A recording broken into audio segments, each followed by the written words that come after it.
কি করছেন আপনি? আরে প্রবলেমটা কি আপনার?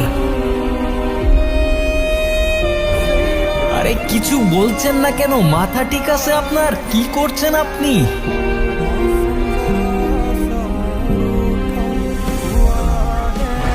পাগল নাকি আপনি? মরতে যাচ্ছিলেন কি জন্য? নাও, একে তো এত বড় একটা বোকামি করতে যাচ্ছিলেন, তার উপরে ড্যাব ড্যাব করে তাকিয়ে আছেন।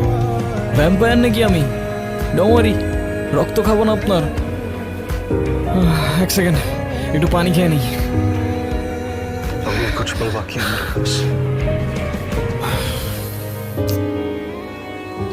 একে তো সুইসাইড করতে যাচ্ছিল, তার উপরে ড্যাব ড্যাব করে তাকিয়ে আছে।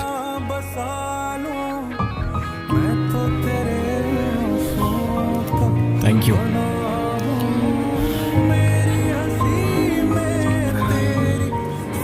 দেখেন, আমি জানি না আপনি কি, তবে এতটুকু জ্ঞান তো দিতেই পারি যে আপনার কষ্ট যতদিন আপনার ভেতরে চেপে রাখবেন না, সেটা বিষ হয়ে ভেতর থেকে আপনাকেই খেয়ে ফেলবে। এখন বলুন, এই বোকামিটা কেন করতে যাচ্ছিলেন? ডোন্ট ওয়ারি, আমি কাউকে বলবো না। আর বলার মতো তেমন কেউ নেইও আমার, না পরিবার না বন্ধু, শুধু আমি, আমার ক্যামেরা আর আমার ওয়াটার বটল। কি ভাবছেন? আমাকে বললে আপনার লাভ ছাড়া ক্ষতি নেই। আর এমনও তো হতে পারে যে আপনার প্রবলেম শুনে